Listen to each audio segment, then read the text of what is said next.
Regardez autour de vous, ce post Instagram que vous venez de scroller, cet email promotionnel dans votre boîte mail, cette pub YouTube que vous avez skip. Tout ça, c'est du marketing. Mais voici la vérité que personne ne vous dit. 90% des gens ont une définition complètement fausse du marketing. On pense pub, on pense spam, on pense vente à tout prix. Et si je vous disais que sans marketing, votre entreprise favorite n'existerait pas. Sans marketing, votre produit préféré ne serait jamais dans vos mains. Sans marketing, la plupart des innovations resteraient dans l'ombre. Aujourd'hui, je vais essayer de rendre plus accessible le marketing dans sa globalité. Et je vous promets une chose, après cette vidéo, vous ne verrez plus jamais une pub de la même façon. Prêt à tout comprendre ? Allez, c'est parti.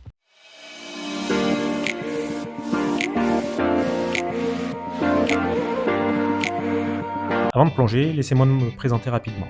Moi, c'est Arthur, et pendant des années, j'ai travaillé avec des entreprises, des PME, au plus grand. J'ai observé un phénomène fascinant. La plupart des entrepreneurs sont brillants dans leur métier, mais perdus dès qu'on leur parle de marketing. Le SEO, qu'est-ce que c'est ?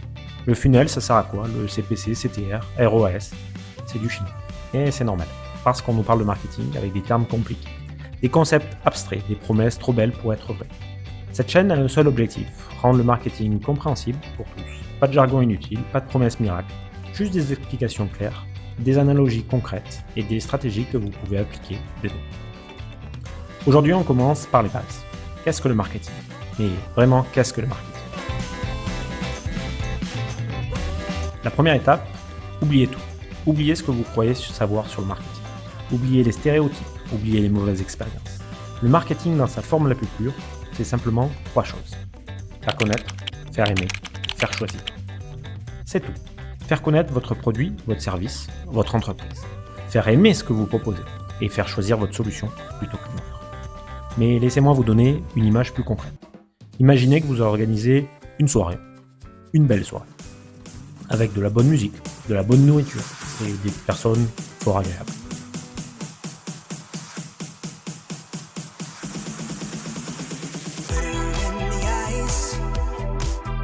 Le marketing, c'est exactement la même chose. D'abord, vous invitez les bonnes personnes. Pas tout le monde, juste les personnes qui vont apprécier votre soirée. Ensuite, vous leur donnez envie de venir. Vous décrivez l'ambiance, la musique, ce qui les attend. Puis, vous vous assurez qu'elles passent un bon moment. Est-ce que la musique est bonne ? Est-ce que l'ambiance est sympa ? Et enfin, elles en parlent à leurs amis. Le marketing, c'est ça. Créer une expérience si positive que les gens veulent y participer. Et en parler autour d'eux. C'est simple, non ? Mais attention. Comme une soirée bien organisée, le marketing a besoin d'une structure. Cette structure, ça porte un nom assez spécial. C'est le mix marketing.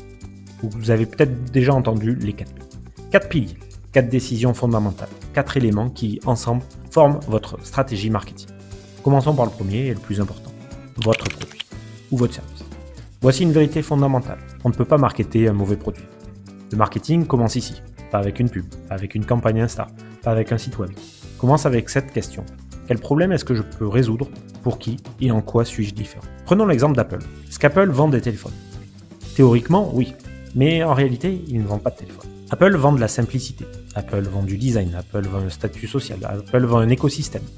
Votre produit n'est pas juste un objet, c'est une promesse, c'est une solution, c'est une expérience. Et cette définition va influencer tout le reste.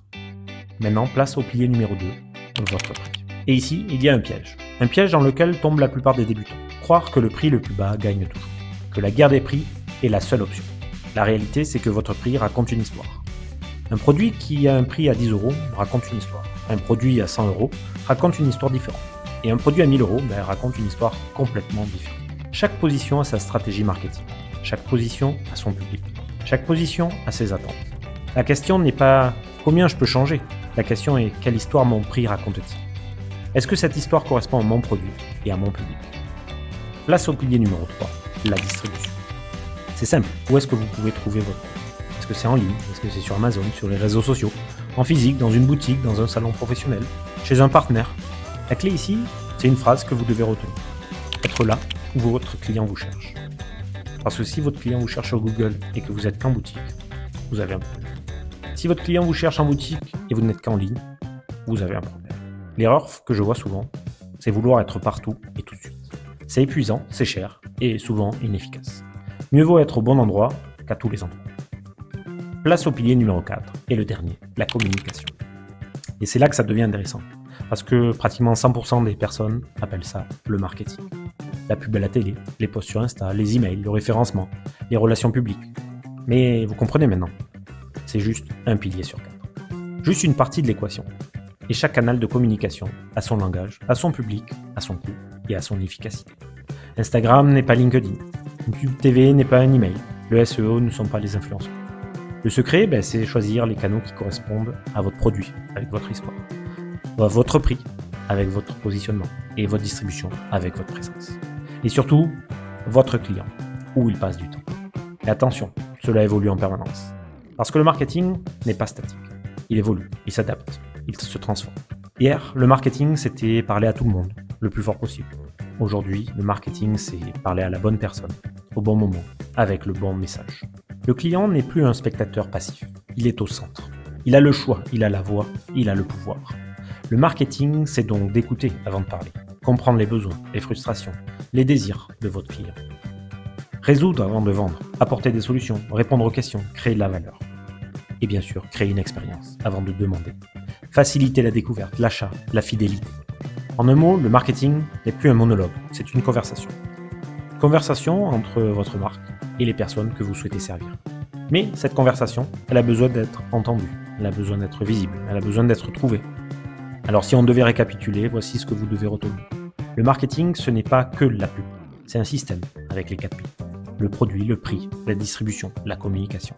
Tout commence par votre offre, pas par de la campagne, pas par l'influence, pas ce que vous proposez et l'histoire que vous racontez derrière. Aujourd'hui, c'est une conversation avec votre client au centre, avec de l'écoute, de la valeur, du service. Le plus important dans tout ça, c'est comprendre que le marketing n'est pas une dépense, c'est un investissement. Un investissement dans la relation avec vos clients. Un investissement dans la visibilité de votre entreprise. Un investissement dans la pérennité de votre activité. Si vous devez retenir qu'une seule chose aujourd'hui, le bon marketing rend service, le mauvais marketing dérange. Le bon marketing crée de la valeur, le mauvais marketing extrait de la valeur. Et vous, quel type de marketing voulez-vous faire ? Je vous laisse réfléchir à cette question, parce que votre réponse définira votre future stratégie.